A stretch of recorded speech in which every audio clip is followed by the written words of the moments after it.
Wake up, buyer payer people. It's a beautiful day.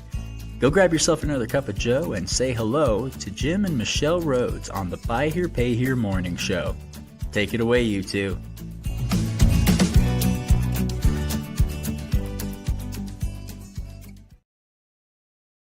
Good morning, everybody.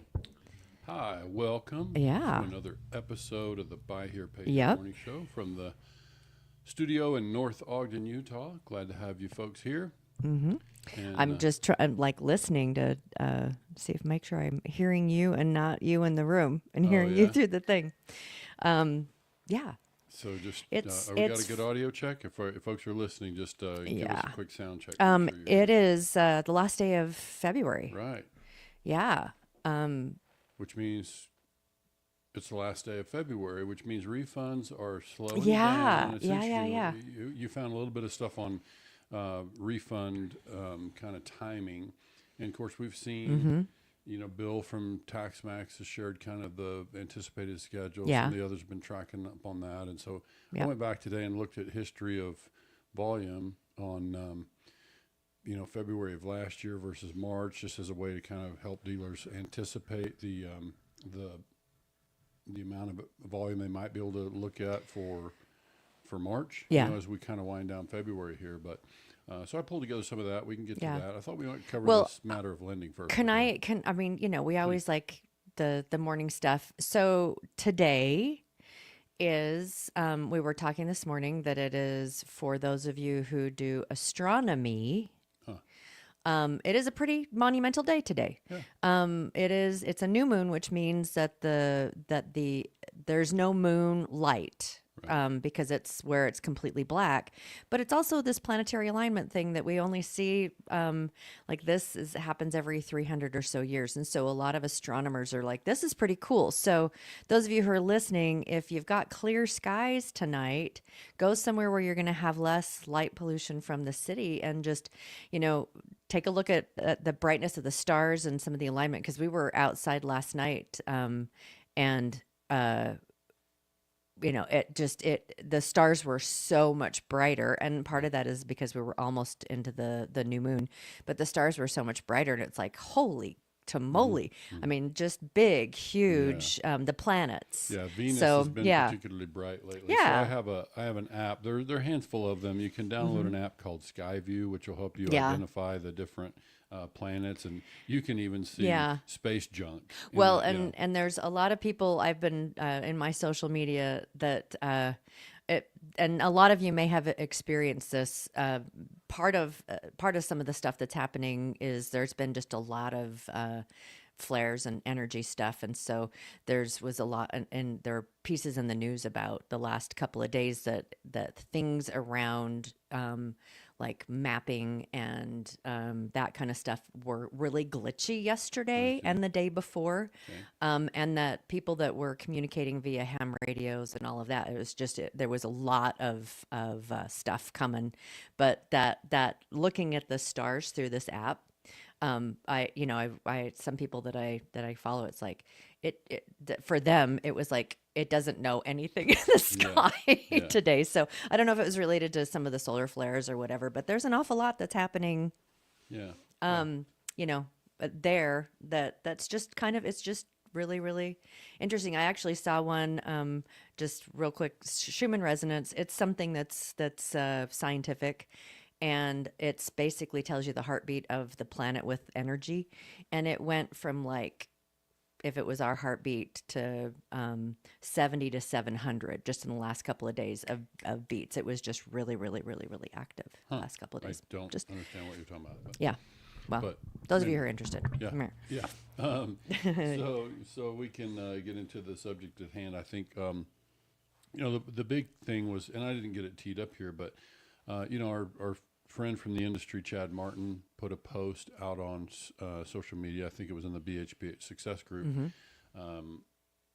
several days ago, 5 or 6 days ago. I'm not good with timing and chronology on some of that, but I can say that he put a post out there that basically was a word of caution, without being an alarmist. He basically said, we all need to be looking at our covenants Yeah. and basically just kind of, I'll try to find a thread and share it for those who, tune in here, because it was an appropriate, kind of, let's all pay attention. It seems to be some, and I'm paraphrasing here, so please go find the actual post, but essentially It was a good read. it was a And good I read. actually, Chad I saw really, it and was like, Jim, have you seen this? And read through it. And it was like, yeah. that was a really good read. Yeah, I found it, commented on it. I mean, I added that I was kind of sharing the same perspective, and since then I can say that we've worked with a number of dealers in recent months that are where we're hearing conversations that are occurring between them and their lenders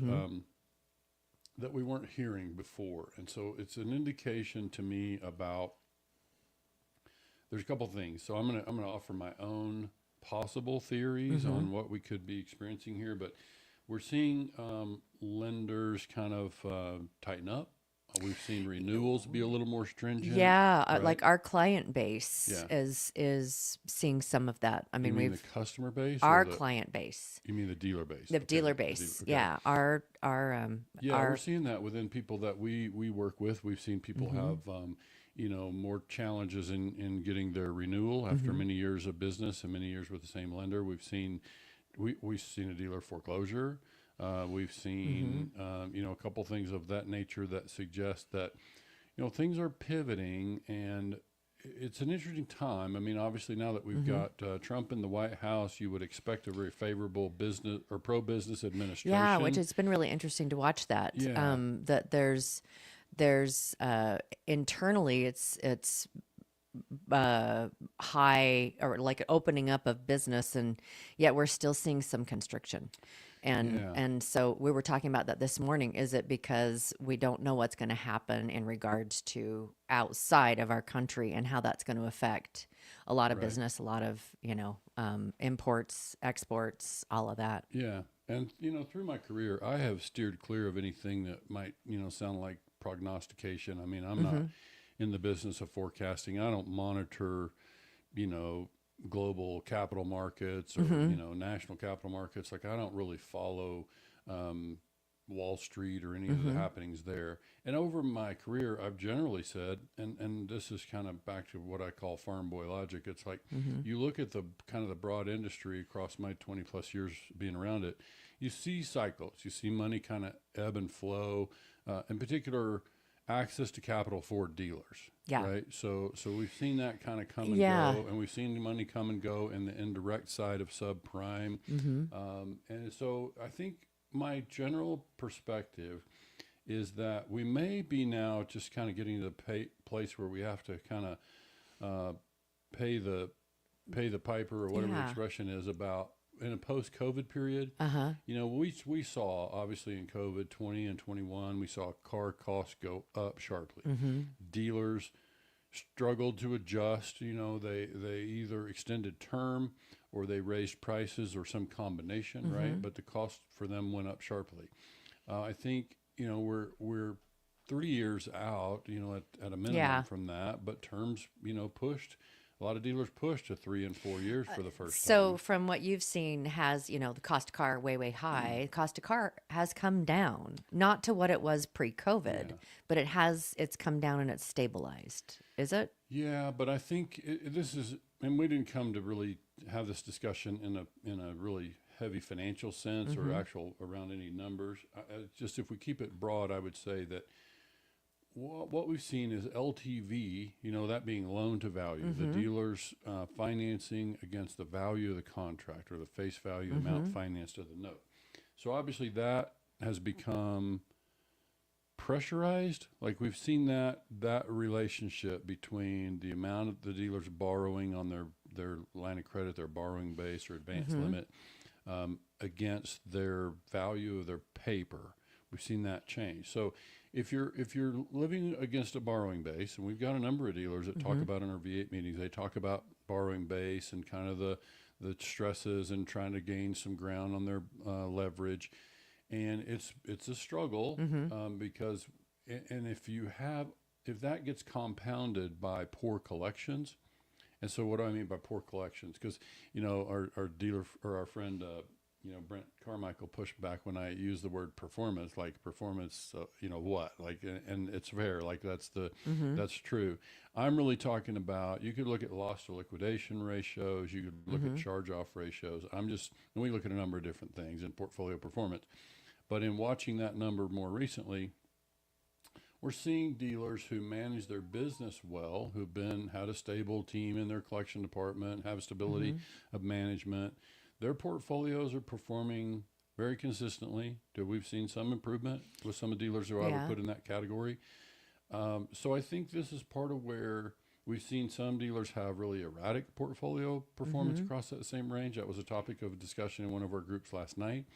So it's just an indication that I think this is why, and by the way, Michelle, we have next week in our V8 Plus track, we have a conversation around absenteeism. Yeah. Right. And so this ties together to me with this is, I say on the subject of enterprise value and absenteeism that we're probably never in the buy here, pay here space. Most dealers won't get to a place where you're on any kind of autopilot. If you want to think about that as my business over there, my buy here, pay here business kind of runs itself and I don't even have to pay any attention to it. I don't really think that's the way buy here, pay here business is going to work. I think you're always going to have to monitor certain elements, and we just have very few dealers that we know that are actually in anything close to that. So then there's enterprise value, there's absenteeism, and then that begs the question about management of the largest asset in the business, which is the portfolio. And if we're managing that portfolio well, if we're really, tending to that, we have good systems in place, we're very consistent in that, and we've been consistent in our underwriting across the last 4 years, then we could expect our portfolio would be stable. And as I said to folks, like I've said this in articles in the past, that I feel like the buy here, pay here business, lease here, pay here segment of self-financing is just going to kind of stay the same. Like if you ask me to make a projection, if you put me on Fox Business and ask me what's going to happen with buy here, pay here, I said over a 10-year period, it's probably going to stay the same. Now, car costs with COVID was an anomaly, right? That was an unexpected Well, spike. and we've seen other things like that since you've been in the industry, that there's, based on economic things that are happening, but it's interesting. I was just thinking about, as a dealer and a dealership, that the lending stuff changes, the cost of car changes, and it's like these massive factors that we're trying to fit into the circumstances of our customers, because our customers haven't changed really, except during COVID, they made their payments on time because they had extra money coming in from the government. And so the circumstances for our customers, they still need a car. They're still making about the same amount. They're still under, a lot of them just poverty level or whatever. And so that circumstance hasn't changed, but the circumstances for the dealer just fluctuate drastically based on banking markets and those kind of things. And so it's a real juggle. Dealers are that like bridge in between what's happening in the financial world and the customers who don't, their circumstance just hasn't changed. And obviously you and I have seen, if we just talk about the COVID period through now, we've seen gas prices, kind of, it could be up and down. They've had ebbs and flows there. We've seen grocery prices, get high. Do you remember not so long ago gas? It's in my lifetime, 99 cents a gallon. Do you remember that? That's I remember lower than that. Yeah. So well, or like a gallon of milk was $1. But I wasn't buying it then. So we're going back a ways. But I'm just saying that generally speaking, the customer is feeling some pressure. They're feeling some pinch because of rising costs, in their world. And I think, when this stuff, and this is just really big picture stuff, folks, we're not beginning to try to predict what's going on, or we're just kind of offering wide view based on, people that are plugged into the buy here, pay here industry every week, for the last several years, decades for me. It's like, so I think broadly what I see is that we know that capital, when I say capital, I'm talking about capital markets, like big money, like your big dollars behind the primary capital providers in our space, right? So when you look at money at that level, we know that they don't have much appetite for delinquency, right? They tend to withdraw and they get skittish, and they tend to withdraw whenever delinquencies rise. So how much delinquency, it begs the question, because what happens, especially if you got a line of credit, conventional line of credit in our sector, then you probably have borrowing based calculations where delinquent accounts at a certain stage of delinquency become ineligible. So that means the dealer now, this is where LTVs become pressurized. It's not just necessarily a charge off, it can be a stage of delinquency. So this is challenging. I've always said this is problematic in our space because, in our training, we would encourage dealers to be cooperative, be flexible, especially in times when costs are high. And we ask dealers to take a 10-year approach. Now we've been started talking about a 30-year approach. It's like when we think about having this customer with us for a long time, then we can expect that there may be periods that we're going to have to stomach some delinquency and work with them and give them time to kind of, get past whatever the challenge of the day is. And that just goes against kind of the covenants with a lot of the traditional lines of credit. And it's, that's their business. They have to do what they have to do to protect their assets and then potentially investors and capital people behind them. For us as independent, like self-financing dealers and buy here, pay here, I would say, we can ride that storm, but we have to be financially prepared for it. Yeah. Right. If we're going to stomach some delinquency and work with people, because think about let's just play that out. And this wasn't really where I expected to go today, but I think it's important for dealers to think about this piece.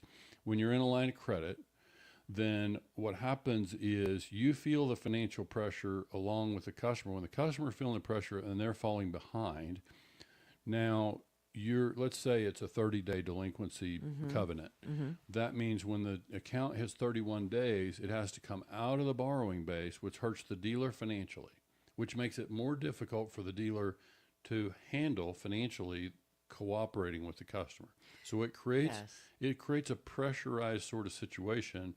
And I think it feels like to me, part of what we're experiencing without being able to see the numbers and see what causes some of these defaults and challenges. I know that with one of the dealers we were working with their line of credit, profitability was a challenge, and that's typically going to be more related to overhead. So that's not necessarily related to what we're talking about here.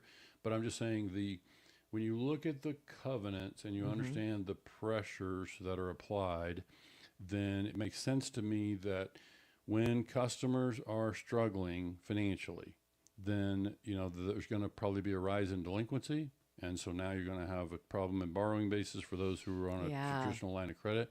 And I think this all kind of the reason this kind of ties to absenteeism for me is like having systems in place is part of what helps your business be more sustainable, have more value. And I think if I'm looking ahead to next year and I'm going to apply, or later this year I'm going to apply for a line of credit, I think dealers would be well served to really get their internal systems in order, get their processes in order. I just feel like that's something that a lender would be looking at, and in the meantime, if they don't do a line of credit or whatever, those internal processes and systems are going to serve them as they move toward absenteeism and have a chance to turn their business into growing enterprise. True. And we know from working with dealers that most capital providers require some kind of what is your process for collections, so that there has to be some documentation. But I'm, as I'm listening to this, I'm thinking one of the things that since day one, since I joined, that you've been a proponent of a couple of things. One is if you can do it without debt, do it without debt, because when you don't have a lot of debt that you're trying to meet covenants around, then you're able to be much more flexible. And because we all know, I mean, it comes out in the wash. And when I think about like Kristen Acosta, I don't think that they have debt, do they? I don't think so, but and so and so maybe that is part of why they have such great numbers and the collections and all of that, because they're not trying to come up against a covenant, and so they're able to be more flexible. But the other part too, besides the not debt, is how you structure your debt. And from as long as I've been in, it's like if you can keep your draw to 50% or less, you're going to be in a much better position to weather some of the ebbs and flows of what happens. That's true. Than when you take a higher advance. Yeah, and there's two elements to that. I mean, when you stay at a lower draw, then obviously there's two things. You hope you're staying below the market value of the paper. So that worst case, if there's an exit and you need to liquidate paper and cover your debt, you'd made a better ratio to do that. But also just the incoming cash flows against that debt would better support that debt ratio. And so, yeah, there's not to mention the cost of the money, right? Cost of money is expensive. So that also applies an extra level of pressure to the dealers now. And we haven't seen that come down. It'll be interesting to see, during the Trump administration, whether we see rates move enough to see that number start to turn downward for dealers in terms of what they're paying for a line of credit in the buy here, pay here space. So the actual interest rate associated with those lines of credit, right? So I think this is all part of what, when you're just, again, looking at big picture. And I would say generally the theme we had in one of our big groups, the B8 groups that has the larger dealers, more established 500 to 2,000 accounts. We had a conversation around this, and the room was a little bit mixed on that. I would say generally people were optimistic, expect a boom. They're positioning to be able to do a lot of business. And so I think generally the attitude amongst dealers, again, small groups here, but private groups where people can speak freely. And the attitude was that it's going to be fine. We just got to ride this stuff out. But I think when you say fine, it's like when we're not dealing with the pressures of, borrowing bases and those kind of challenges, because that's where when we it's often around managing delinquency and how that ties back to portfolio performance and whatever other metrics we might be using to determine, is the portfolio performing well, right? So this is all part of what would affect, the relationship with the lender. So I think it's just something to be watchful about. We'll continue to monitor it, and I appreciate again Chad Martin's post. I think it was appropriate, and I think it's sensible to kind of give dealers as much information as they can. They can make a decision about how they want to manage their business going forward. But this morning again, we're not predicting a boom. We're not predicting a skid. We're just saying, generally speaking, the other thing that I have always said is if you have employment, if your customers are employed, they have income, you probably can ride out the storm. Yeah. If you're in a small market and you lose 2 or 3 of your major employers, then that really starts to hurt a dealer and hurt the buy here, pay here sector. Yeah. Right? And I haven't heard very much around unemployment rates going, spiking. I haven't either.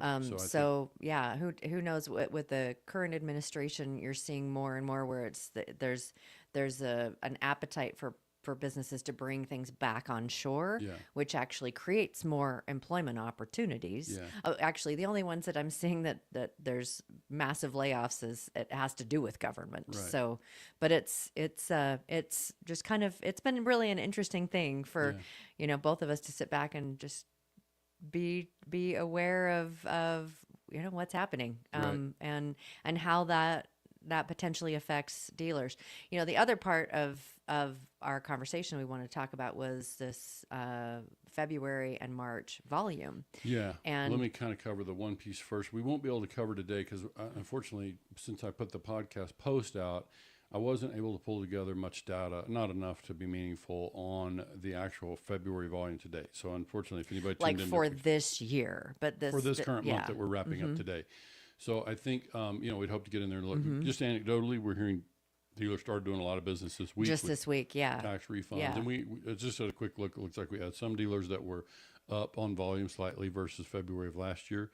But we'll pull together more data, and we'll try to get something more meaningful in next week as we wrap up February. But then the thing that we did look at was I went back and pulled together data on 16 dealers. I can share that slide. But the thing that we did pull together was this idea that I pulled from those V8 dealers where we had this data is for from last year, from 2024, for those dealers who reported both February and March last year. So obviously it was brand new. So these numbers are about how March compared to February. Correct. Yes. So when you see this graph, I don't know how well people can see that. Well, and I just if we go like to the bar on the very far right, that's the average. Yeah, and I can't quite read that number. Is it 86 something? So it's last year the average was lower volume in March than February. And I think that's generally going to be true, but it has a lot to do with timing of the refunds, right? And see, that's the thing is I was looking at calendars is that refunds are delayed this year. It seems I like thought I heard that overall last year too, though. that well maybe they were delayed from the year before. I don't know. But that it seems like a lot of this was delayed and it's delayed by a couple of weeks. I just remember having conversations on the podcast with yeah. dealers last year where they're saying, well, February is a little slower than we hoped, so, but it looks like March may still be strong. Yeah. And what we have, again, very limited sample, and you can see it's all over the place. There are quite a few dealers that were under 100%, and then the few dealers that were well above. But the average came out to be about 86%. So again, what we mean by that is those if dealers did 100 cars in February, they did about 86 in the month of March. So it's just rough numbers to try to give people a feel for what to really expect. And obviously, when you're looking at sample sizes this small, I mean, inventory availability could be a big factor there, in terms of, what do we actually have sitting on the ground and available to sell, once we've sold through February would be a big factor. So it's not an exact science here, but we just wanted to give people a feel for, what kind of volume they could expect. And everything that we're seeing so far is like, there were some early money, some, maybe, I don't know if they still do refund anticipation kind of advances. I gather there are some refund advances. So people were doing business last week a little bit, second half of the week mostly, but then Monday it really started to take off with refunds hitting and people were doing a lot of business. And a lot of dealers that typically do 15 a month were now selling 5 and 6 cars in a day. So this is kind of what happens with refund season. So we'll see. Let's get February closed, and then next week we can pull together some data and come back and give people a better look at what February's. This is kind of like the car dealership, the car buy here, pay here world of Black Friday.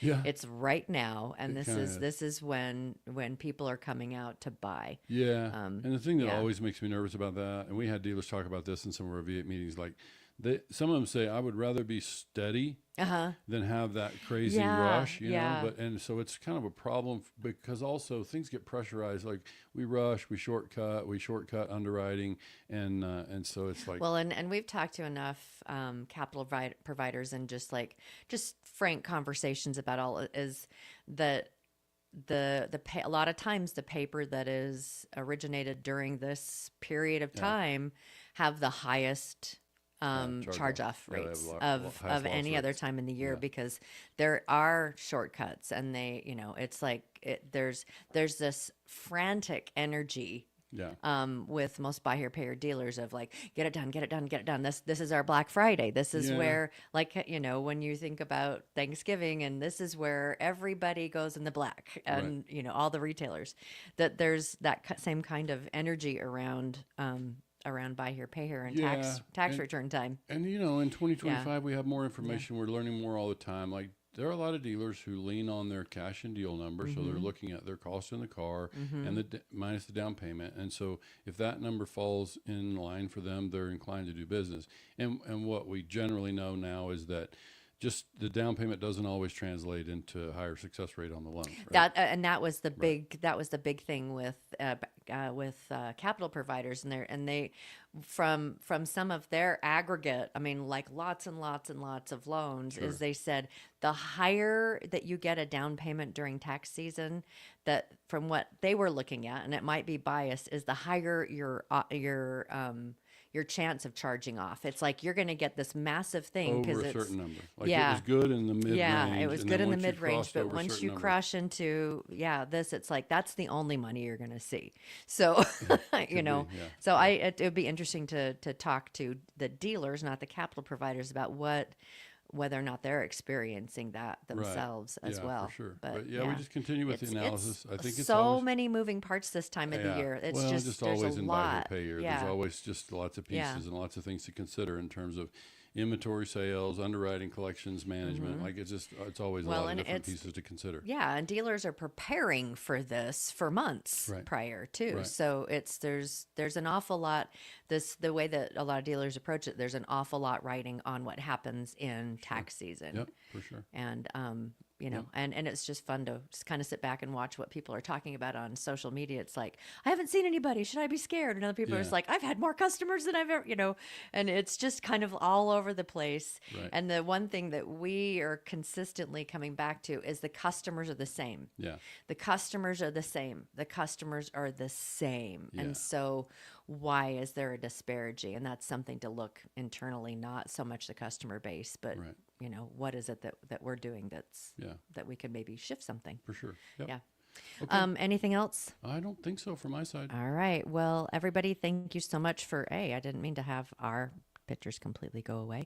Thanks so much for joining us today. Happy Friday. I'm sure that a lot of you are busy because everything that we've been seeing from our clients, it's things have really started jacking up Oh, in volume. So I Yep. hope you guys have a great weekend. get it. Go get it. Yeah, and we will be back on Wednesday with another White Hat Wednesday episode of the morning show. Thanks again, for son. tuning in, folks.